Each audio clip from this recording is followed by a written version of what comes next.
ایک بہت بڑا حادثہ اور سانحہ گزشتہ کل روح پذیر ہوا۔ یہ جو درس قرآن کا سلسلہ چل رہا ہے، اللہ تبارک و تعالی کی توفیق سے یہ میرے جس محسن اور مشفق استاد و مربی کا فیض ہے، بہت افسوس کے ساتھ یہ خبر دینی پڑ رہی ہے کہ اب وہ دنیا میں نہیں رہے۔ یہ جو دو چار لفظ بولنے کے ہم قابل ہوئے، یہ انہی کا فیض تھا۔ استاد محترم والد مشفق کے درجے میں جو تھے میرے لیے، حضرت مولانا رشید احمد صاحب پانچ بایا سیلوڑی، نور اللہ مرقدہ وبرد اللہ مضجعہ وجعل الجنۃ مثواہ، جن کے پاس ہم نے جامعہ ڈابیل میں ترجمہ قرآن خصوصاً بڑی دلچسپی کے ساتھ حضرت نے پڑھایا، اور ہم نے الحمدللہ اللہ کی توفیق سے اور توجہ کے ساتھ پڑھا۔ حضرت نے بلاغت کی کتاب بھی ہمیں پڑھائی، اور تفسیر جلالین بھی ایک حصہ حضرت کے پاس پڑھنے کی سعادت نصیب ہوئی، اور اس کے بعد بھی وقتاً فوقتاً حضرت کے گھر پر حاضری ہوتی رہتی تھی۔ مختلف مجالس میں حضرت والا تفسیری نکات بھی بیان فرماتے رہتے تھے۔ انہی کا یہ فیض ہے کہ ہم دو چار لفظ بولنے کے قابل ہوئے، ترجمہ قرآن انہی سے سیکھا، قرآن مجید کی تفسیر کس طرح کی جاتی ہے۔ اللہ تعالیٰ نے حضرت کو خصوصی انہماک اس میں عطا فرمایا تھا۔ وہ تو ہمارے درمیان نہیں رہے، مناسب معلوم ہوا کہ حضرت کی کچھ اوصاف اور خوبیاں اس نیت سے بیان کی جائے کہ اللہ تعالیٰ ہمیں بھی عطا فرمائے، سننے والوں کو بھی اس طرح کی توفیق عطا فرمائے۔ اللہ تعالیٰ نے حضرت کی شخصیت کو بہت نکھارا تھا۔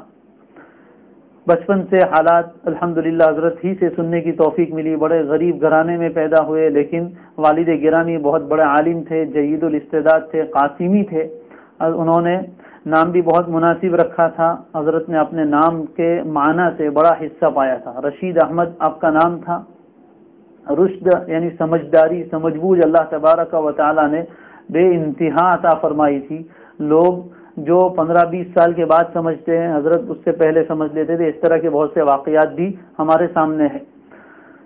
بہرحال اللہ تعالیٰ نے اس نام کا بھی بڑا حصہ عطا فرمایا۔ بڑی مشکل سے، جافشانی سے حضرت نے علم حاصل کیا ماٹلی والا بھروچ مدرسے میں، اور اس کے بعد پھر دیوبندی تشریف لے گئے، اور وہاں سے بڑا علم حاصل کر کے پھر تشریف لائے ماٹلی والا میں، بہت سالوں تک تدریس کی۔ پھر جامعہ ڈابیل میں تشریف لائے، یہاں تقریباً 22 سال آپ نے درس دیا۔ عجیب شخصیت تھی، اللہ تبارک و تعالی نے ظاہر و باطن کو بڑا سنوارا تھا۔ ایسی صفائی ستھرائی، ایسا سلیقہ کہ ایک عالم کی شان کے مناسب جو ہوتا ہے، وہ ان کو دیکھنے سے پتہ چلتا تھا کہ عالم کیسا ہوتا ہے، استاد کیسے ہوتے ہیں، وہ ان کو دیکھنے سے تعلق رکھتا تھا۔ ایسی نفاست، ایسی صفائی اور ستھرائی، ایسے سفید کپڑے، اور اس طریقے کا حلیہ اور ہر چیز کی صفائی جو شریعت کی روشنی میں پورے طور پر حضرت اس پر پورے اترتے تھے۔ کبھی کسی نے ان کو اس کے خلاف نہیں دیکھا۔ بڑی سنجیدگی، وقار، متانت حضرت کی طبیعت میں تھی، اور ہر چیز کی تعلیم اور علماء اپنے طلباء کو، شاگردوں کو دیا کرتے تھے۔ درس کی عجیب شان تھی۔ ترجمہ قرآن خصوصاً جب ہم حضرت کے پاس پڑھتے تھے درجہ عربی چہارم میں، شروع کے یعنی سورہ فاتحہ سے لے کر سورہ یوسف تک کا حصہ حضرت سے پڑھنے کی سعادت حاصل ہوئی۔ بڑی دلچسپی کے ساتھ، بڑی تفصیل کے ساتھ قرآن کا ایسا درس دیتے کہ وہ گھول کر پلا دیتے تھے۔ حضرت کی زبان بہت زیادہ کلام کرنے کی عادی نہیں تھی، لیکن ترجمہ قرآن میں حضرت بہت خوب تفصیل سے بیان کرتے تھے، اور وہ بھی ادھر ادھر کی قصے کہانیاں نہیں، بلکہ قرآن مجید جو بیان کرنا چاہتا ہے اسی کو تھوڑا تفصیل سے آسان انداز میں۔ حضرت کے درس کی خصوصیت یہ تھی کہ پہلے طالب علم سے لے کر آخری طالب علم تک سب کے سب سمجھ جاتے، جو بھی توجہ دیتا وہ حضرت کے سبق کو سمجھ لے۔ مثالیں تو ایسی اللہ تبارک و تعالیٰ نے ان کو اس پر ملکہ دیا تھا، مشکل سے مشکل بحث ایسی مثالوں سے سمجھاتے تھے کہ ہر انسان کو سمجھ میں آ جاتی اور اوقاف نفس ہوتی تھی۔ اس کی بہت سی مثالیں ہیں، خیر ابھی اس کا وقت نہیں ہے۔ درس قرآن میں بہت سی مثالیں جو یہ عاجز ذکر کرتا ہے وہ حضرت ہی کی بیان فرمودہ ہوا کرتی تھی۔ پھر دوسری ایک خصوصیت یہ تھی کہ سبق میں یوں محسوس ہوتا تھا کہ اللہ تبارک و تعالیٰ کی رحمت اتر رہی ہے۔ تقریباً روزانہ ہی اس طرح کی کیفیت قلب پر پیش آتی تھی کہ ترجمہ قرآن پڑھتے ہوئے دل پر رقت طاری ہو جاتی، کبھی کبھی آنکھوں سے آنسو بھی جاری ہو جاتے، کبھی بدن کے رونگٹے کھڑے ہو جاتے۔ اس طرح مضمون کو بیان کرنے کا حضرت کا انداز تھا۔ اور اس کی ایک وجہ، ایک مرتبہ اس عاجز نے پوچھا کہ حضرت آپ کے سبق میں جو بات ہوتی ہے عام طور پر دوسرے سبق میں ہمارے دلوں کی کیفیت ایسی نہیں رہتی ہے، کیا وجہ ہے؟ پہلے تو حضرت نے تواضعاً کچھ نہیں فرمایا، پھر بہت اصرار کرنے پر فرمایا کہ ایک تو وجہ یہ ہے کہ میرا رجوع اللہ کی طرف مسلسل رہتا ہے۔ حالانکہ اتنے سالوں سے تفسیر و ترجمہ پڑھاتے تھے، حضرت نے عجیب بات بیان فرمائی کہ جب میں اپنے گھر سے نکلتا ہوں، پہلے تو 2 رکعت پڑھتا ہوں، نکلنے سے پہلے اللہ تعالیٰ سے دعا کرتا ہوں کہ اللہ میری مدد فرمائے، اور پھر جب میں گھر سے نکلتا ہوں وہاں سے لے کر درسگاہ میں پہنچنے تک برابر لا حول ولا قوت الا باللہ اور استغفار کرتا رہتا ہوں، ڈرتا رہتا ہوں کہ پتہ نہیں میں کچھ بول سکوں گا کہ نہیں، اتنی عظیم کتاب ہے، میں کیسے بیان کروں گا۔ اور فرماتے تھے اتنا کرنے کے بعد، حالانکہ مطالعہ انتہائی اتنے سالوں سے قرآن مجید پڑھاتے تھے، لیکن پھر بھی ایک ایک سبق کے لیے کئی کئی گھنٹے مطالعہ کرتے تھے، 2 3 مرتبہ مطالعہ کرتے تھے، رات کو کرتے تھے الگ، صبح میں کرتے تھے الگ، اور پھر سبق میں آنے سے پہلے پھر ایک مرتبہ دیکھتے تھے اور پھر تشریف لاتے تھے۔ اور پھر بھی فرمایا کہ جب میں درسگاہ میں قدم رکھتا ہوں تو تھوڑی دیر کے لیے میں کانپ جاتا ہوں کہ میرا کیا ہوگا، اور پھر اللہ کی طرف رجوع کرتے ہوئے پھر سبق پڑھاتے تھے۔ ظاہر ہے کہ جب اتنا رجوع اللہ کی طرف ہو تو پھر اللہ تعالیٰ کی مدد کیوں نہ ہو، اللہ تعالیٰ کی طرف سے ایک عجیب رحمت کا سما بن جاتا تھا، یوں لگتا تھا ہمیں کہ ہم علوم دینی یہاں پڑھ رہے ہیں، اور دل میں وہ باتیں اتر رہی بلا مبالغہ۔ بہت سے اسباق ایسے ہیں، بہت سی آیتیں ایسی ہیں کہ اتنے سال تقریباً ہو گئے 15 سال یہ سبق ترجمہ قرآن کا پڑھنے کے، لیکن آج بھی ان آیتوں سے تلاوت میں یا درس میں گزر ہوتا ہے تو پورا منظر، پوری کیفیت، حضرت کا بولنے کا انداز اور دل کی کیفیت، ساری چیزیں سامنے آ جاتی ہے، اور وہ ترجمہ بھی جوں کا توں الحمدللہ یاد رہتا ہے، حضرت کے الفاظ کان میں ٹکراتے ہیں۔ یہ ایک انہی کا فیض تھا اور انہی کا اثر تھا۔ دوسری بات یہ تھی کہ ترجمہ قرآن کے سلسلے میں حضرت بہت حساس تھے۔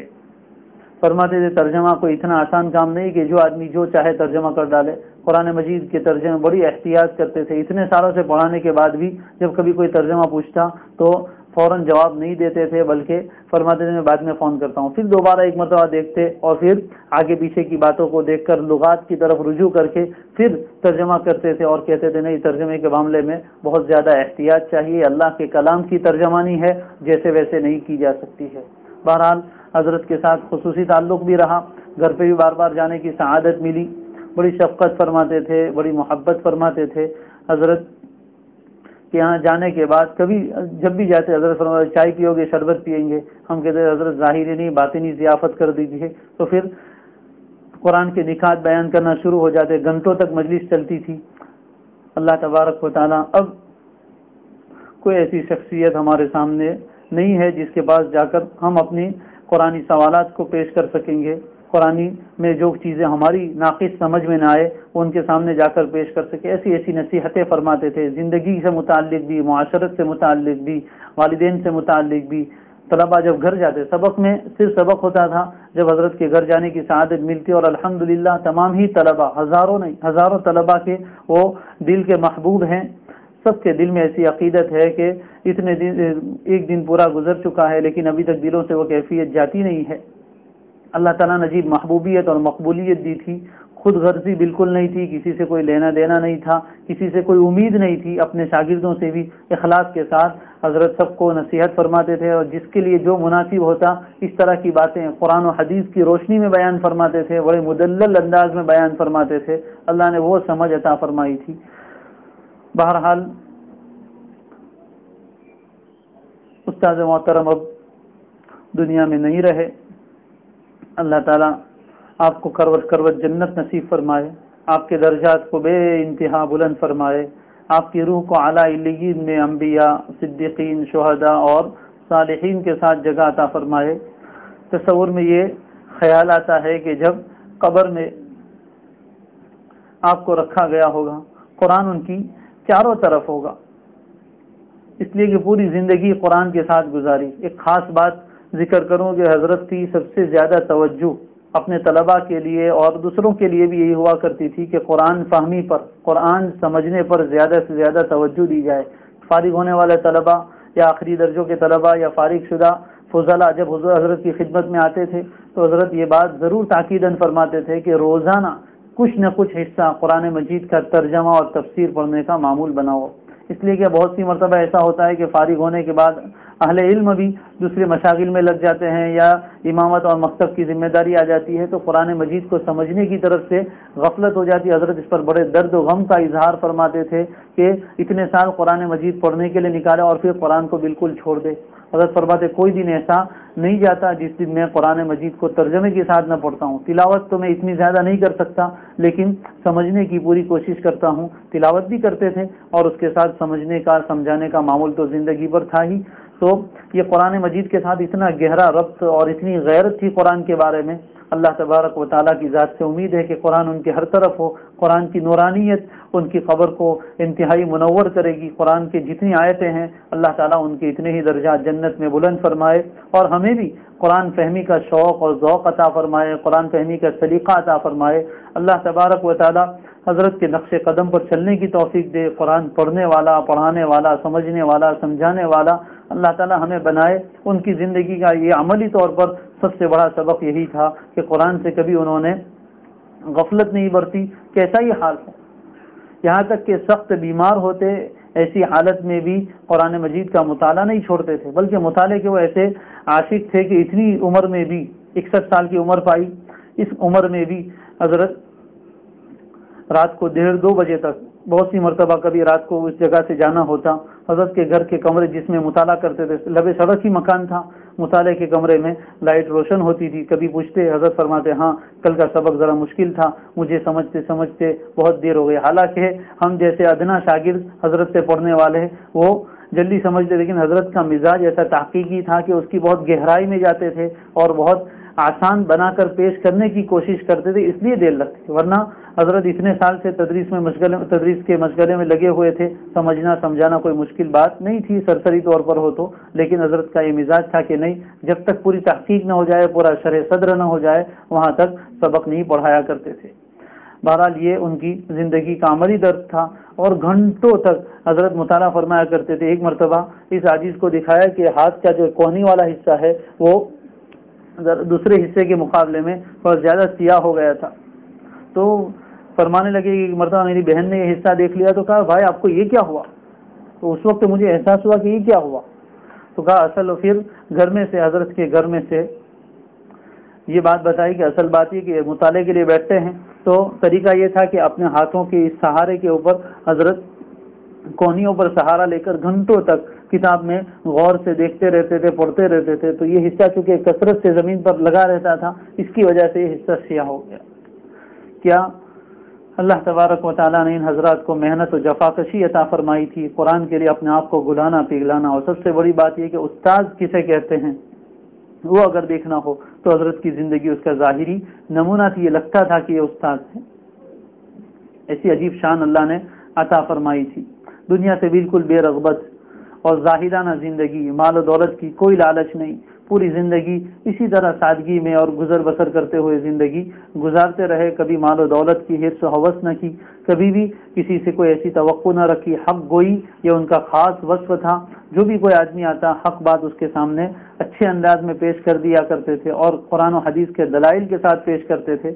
اللہ تبارک و تعالی حضرت کے فیض کو جاری و ساری فرمائے۔ بے شمار طلبہ حضرت کے دنیا کے چپے چپے میں خدمات انجام دے رہے ہیں، ان سب طلبہ کو، ان کی کتابوں کو اللہ تبارک و تعالی آپ کے لیے صدقہ جاریہ بنائے۔ جلالین شریف پر بہت بڑا کام کیا اور اس میں سالوں سے جو بہت سی غلطیاں چلی آ رہی تھی، حضرت نے اس کی تصحیح فرمائی، بڑی عرق ریزی فرمائی اور کتاب کی طباعت کا انتظام کیا۔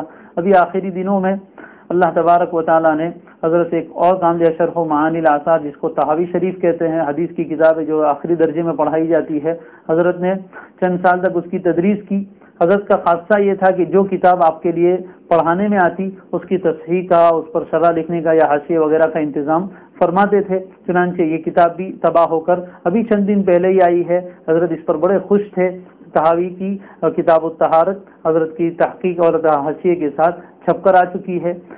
شرح عقائد ابھی چند سال پہلے دی گئی، حضرت نے بڑی محنت سے پڑھائی اور پھر اس کی کوئی ایسی شرح حضرت کی نظر میں اردو میں نہیں تھی تو حضرت نے اس کا ترجمہ بھی بہت بہترین کیا، ترجمے پر عجیب عبور تھا، ترجمہ بھی بہت بہترین کیا، اور اس کے بعد پھر اس کی شرح کا کام بھی شروع کیا ہوا تھا۔ ابھی لاک ڈاؤن کے زمانے میں بھی یہی کام چل رہا تھا، کئی مرتبہ فون پر بھی گفتگو کا موقع ملا اور بالمشافہہ بھی ملاقات ہوئی۔ حضرت نے کچھ صفحات بھی ارسال فرمائے کہ ایک مرتبہ ذرا دیکھو یہ کیسے ہیں، اور سنا ہے کہ مسودہ تیار ہوا۔ اللہ اس کو عافیت کے ساتھ زیر طبع لے آئے اور زیور طبع سے آراستہ کر کے طلباء کے لیے ذخیرہ فہم بنائے اور حضرت کے لیے ذخیرہ آخرت بنائے۔ بڑی عجیب اللہ تعالیٰ نے ان کو صلاحیتیں دی تھی، ترجمے کا عجیب ذوق تھا۔ اللہ تبارک و تعالیٰ سے اب ہم دعا ہی کر سکتے ہیں اور کچھ نہیں کر سکتے۔ میں اپنے تمام متعلقین سے یہ درخواست کرتا ہوں کہ حضرت کے لیے خصوصی دعائے مغفرت فرمائے، اعلیٰ درجات کی دعا فرمائے اور اثار ثواب کا اپنے استطاعت کے مطابق ضرور اہتمام فرمائے۔ اللہ تعالیٰ مجھے بھی توفیق عطا فرمائے، آپ تمام کو بھی توفیق عطا فرمائے۔ وآخر دعوانا الحمدللہ رب العالمین۔ شامل عبادت